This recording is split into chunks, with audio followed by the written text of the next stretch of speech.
Today we're going to be looking at a channel called The Food Theorists, or Food Theory. Specifically, is it safe? What foods are safe to eat after nuclear fallout? For those of you who don't know me, I'm Tyler Folse. I'm a nuclear engineer with a little over 10 years of experience in the commercial nuclear power industry, from engineering to operations to emergency response.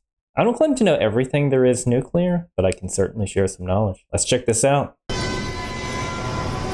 We're running low on supplies. Looks like I'll have to forage for food.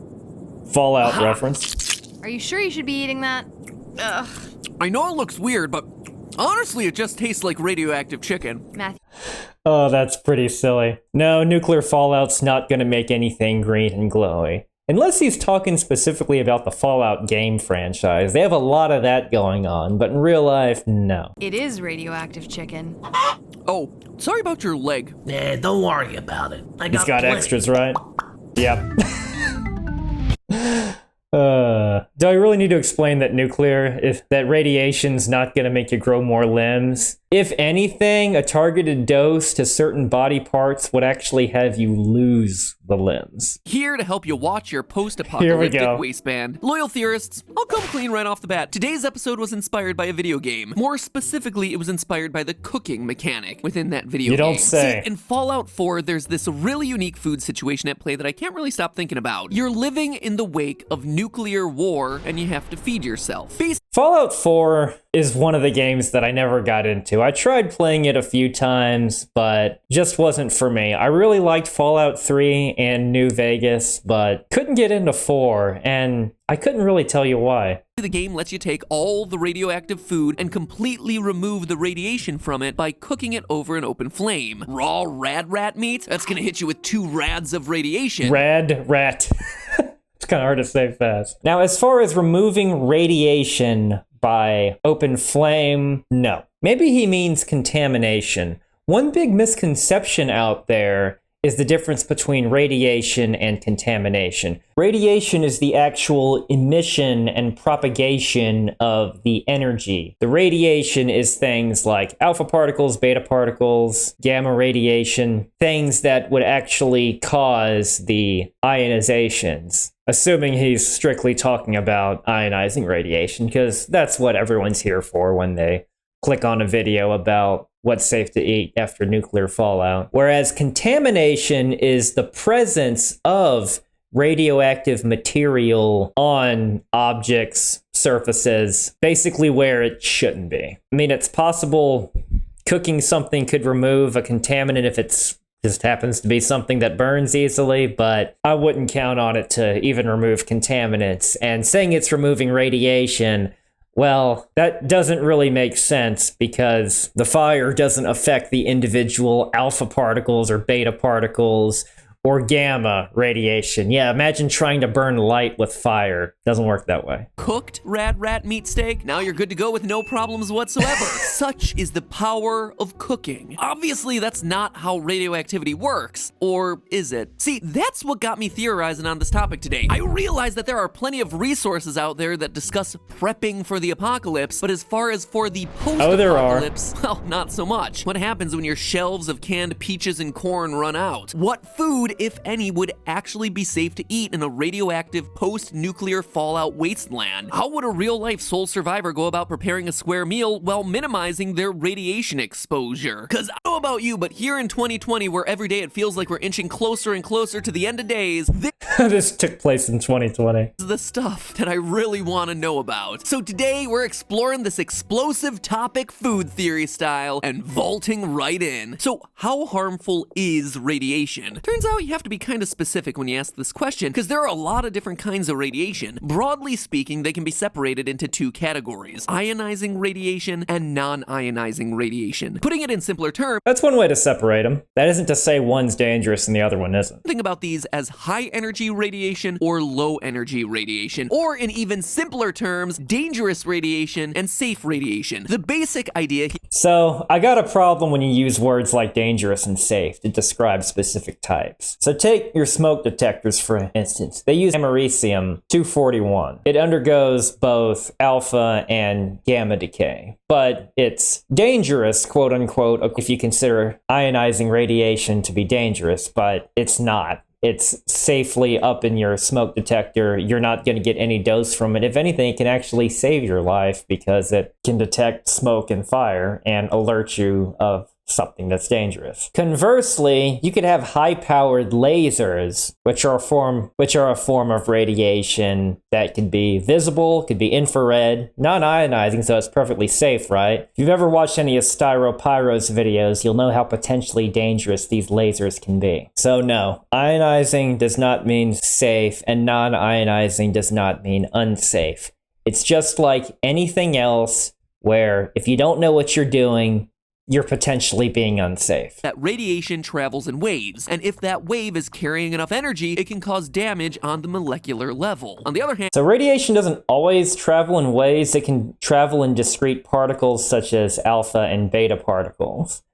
He's talking about electromagnetic radiation, which does travel in waves, but radiation does not have to travel in waves. if it's low energy, non-ionizing radiation, the radiation isn't going to be able to cause any sort of molecular damage. Safe Again, first off, it's actually just a probability function of less likely to. It's possible to have some molecular damage towards the high end of UV radiation. It's just not nearly as likely for X-rays, gamma rays, the higher energy stuff. But UV radiation can also cause skin cancer, so that's another form of quote-unquote safe not being so safe. kinds of radiation include things like radio waves, infrared light, visible light. Ionizing radiation, though, is a different story, and that's the kind of dangerous radiation Visible light can be hazardous too. Someone just shines a flashlight in your eye and then you get distracted and you fall and hurt yourself. If you want to hear more about the various types of radiation, what's dangerous and what isn't, I'll pin a rather funny video that goes even more detail into that sort of thing. By the way, those type of barrels are not real in any sense of the word. No weird glowing thing. And I actually haven't seen a specific barrel that has that radioactive material symbol on it like that without any additional label that says caution radioactive materials or anything like that. Usually you'd label any sort of radioactive waste a bit better than that.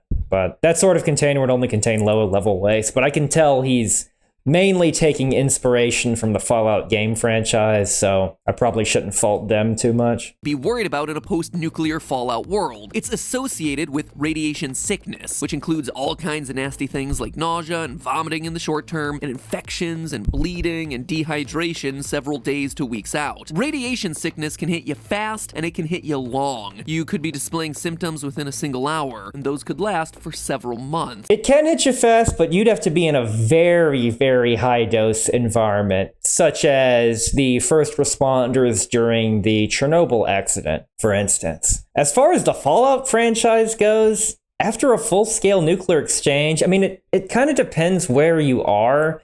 If you're in sort of the radioactive hazard of the blast, the most dangerous parts of that are going to be the pressure shock wave, the burns, collapsing buildings, things of that nature. In the actual Fallout universe, you would have to do a bunch of surface detonations of relatively low yield devices to have that amount of contamination that you see in the game, which isn't impossible. It's just contrary to nuclear weapons doctrine. Now, all the crazy monsters and stuff, yeah, that's impossible. Fatal in the short term. And even if you manage to survive the short-term effects, you'll be at an increased risk of leukemia and other particularly deadly kinds of cancer. So Even if you were right at the Chernobyl exposed core, it's not going to kill you in seconds like this animation shows. Now, you can argue that reality is much worse in terms of how slow it kills you and how you think you're getting better, but then you actually die. Acute radiation sickness is nasty. suffice it to say, ionizing radiation is not the kind of thing that you want to be messing with. And it is definitely not the kind of thing that you want to be consuming into your body. So That green rod thing doesn't exist either.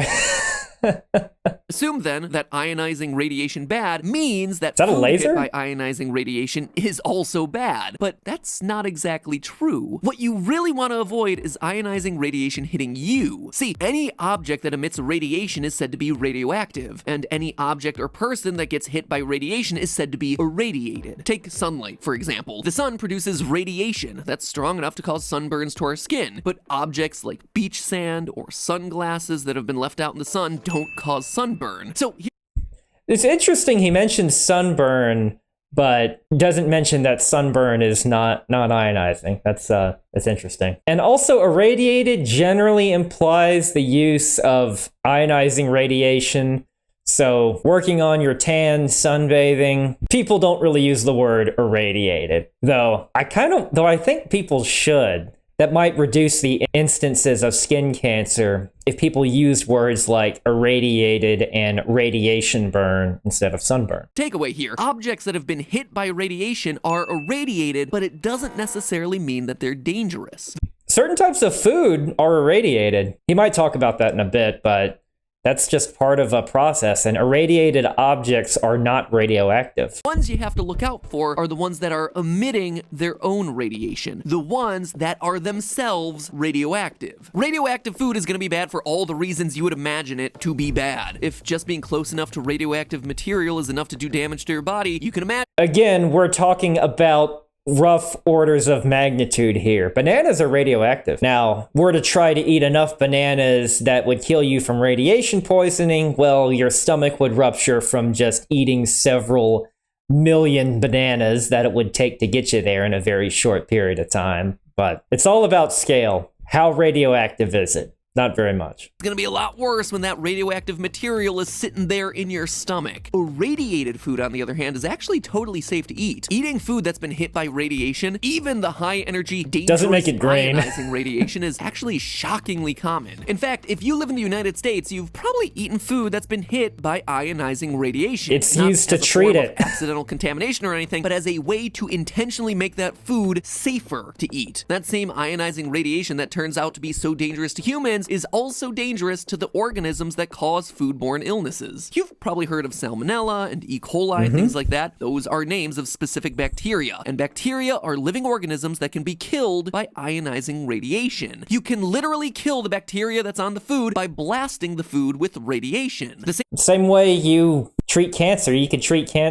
cancer with radiation therapy all the time. You use ionizing radiation, whether it's beam radiotherapy or close range brachytherapy, where you take a radioactive source and place it right next to the tumor in an accessible position such that it wouldn't harm your regular tissue. Brachytherapy is good for treating prostate cancer, for instance, since you have a clear entry point. But either way, it's ionizing and it's designed to kill. It's designed to kill cancer. of insects and all sorts of other little critters that might threaten the shelf life of food. Irradiation can be a great way to sterilize foods and allow them to be stored for years without refrigeration. And this is something that's already in widespread use across the real world. If you see this symbol on a food product, it means that it was treated using radiation. Now, that seems like it might be scary, right? But if you're freaking out about it, remember, we're not talking about radioactive food, we're talking about irradiated food.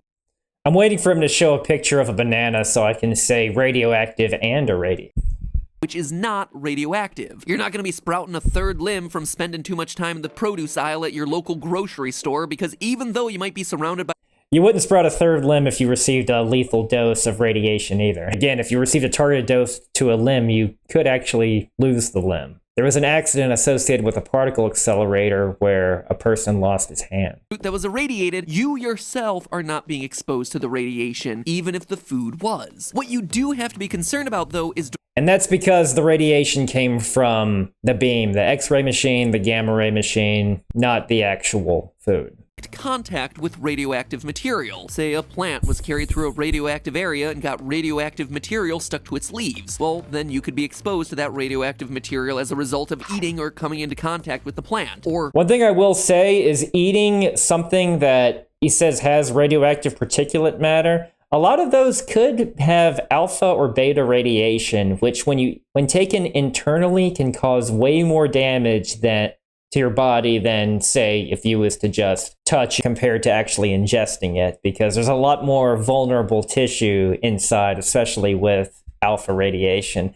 Basically, your dose would be 20 times worse when taking alpha particles internally.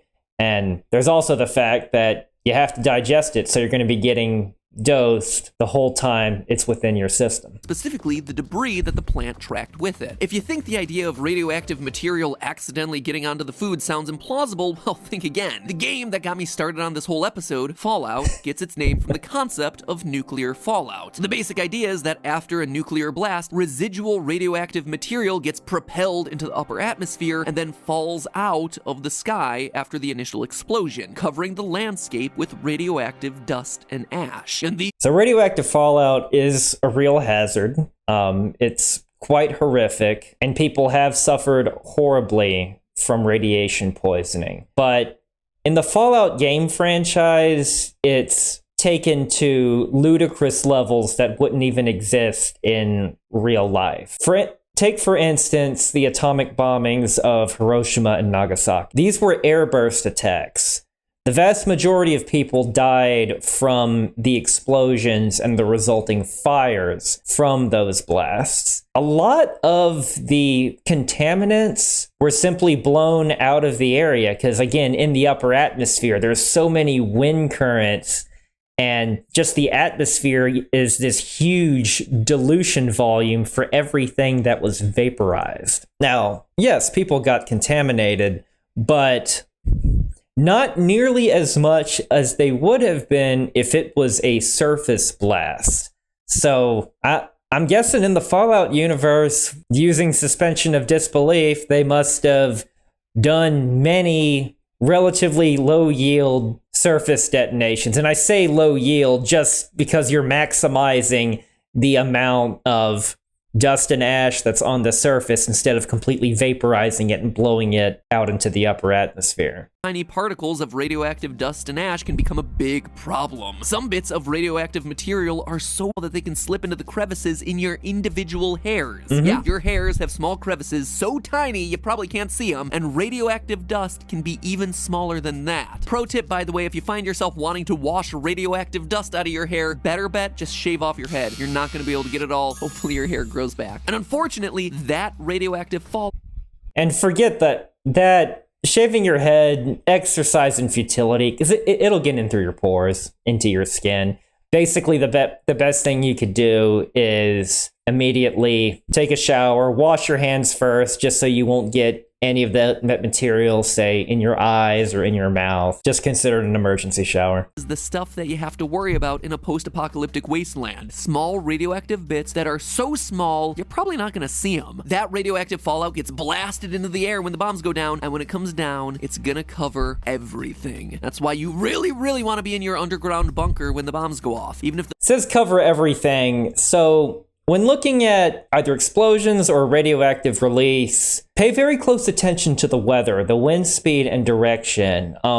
Standard emergency response procedures would consist of looking at meteorological data to just see what areas are downwind, what's going to be affected, what areas need to be evacuated, what areas you need to shelter in place. Obviously, in the context of a nuclear attack, it wouldn't be the area that's hit. There's not a whole lot you can do for that, but you can see which direction the plumes are going to go and make those decisions based on the approximate dose rate, survey assessments, things like that. blast isn't close to you, you could be in danger just from the stuff that's in the air. So keep the doors locked tight until the dust literally settles. So that's— Yeah, keeping your door lock's not really going to change much.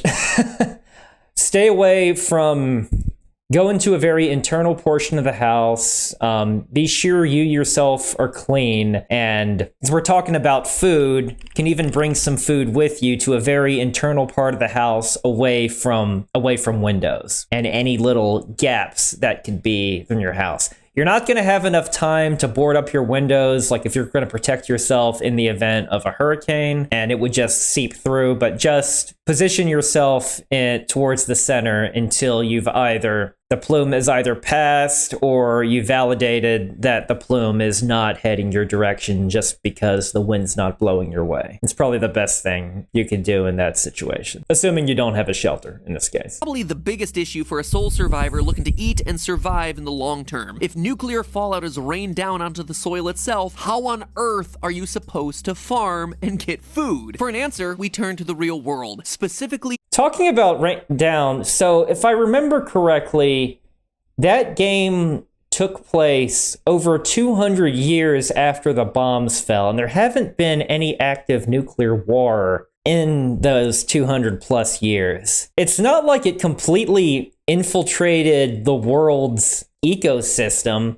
In 200 years, it's a fairly, with, wind, rain, if you happen to be on the coast, beaches, floods, it's a fairly high energy environment. And again, will have diluted and dispersed so much, but I don't know, maybe I'm underestimating how many more nuclear weapons would have had to exist in the Fallout universe to create a scenario like that. Chernobyl, the site of the infamous 1986 Here we go. nuclear accident that left over 39,000 square miles contaminated with nuclear fallout. The good news, plenty of plants have had success growing in the radioactive soil. Besides, Now, there are various hotspots, but the Chernobyl, nothing like what you'd see in the Fallout games. Yes, there were contaminants. Yes, it was a major cleanup.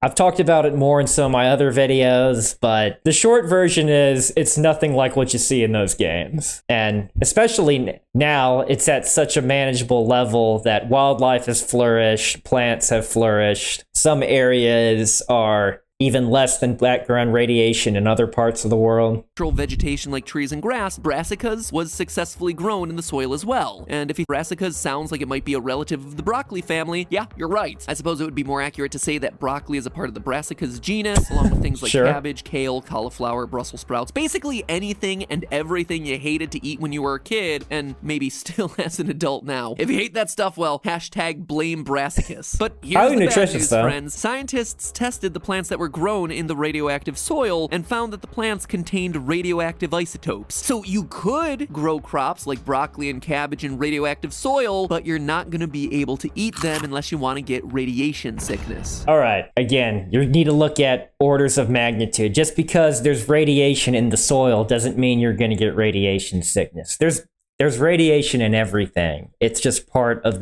the universe. This video bothers me in that it's not really listing orders of magnitude that effectively. It's very black and white with the statements about safe versus unsafe and what's contaminated and what isn't. The part about the video game I can understand. It's a silly video game universe. But when he's talking about actual places, that can confuse people. Be asking yourself, wait, how is it that the crops themselves became radioactive? I thought we established earlier that food exposed to radiation was safe to eat. Well, the big difference here is that the plants aren't just Took it irradiated, from the soil. they actually become radioactive via absorption. As it turns out, plants can absorb radioactive particles in the soil in exactly the same way that they absorb nutrients and minerals from the soil. According to Dr. Michael Blaylock, who works as a soil scientist, quote, radioisotopes mimic some of the nutrients that the plants take up normally. And so the plant really doesn't distinguish between those radioactive isotopes and some of the nutrients like potassium and calcium. So a couple of things here, and I think this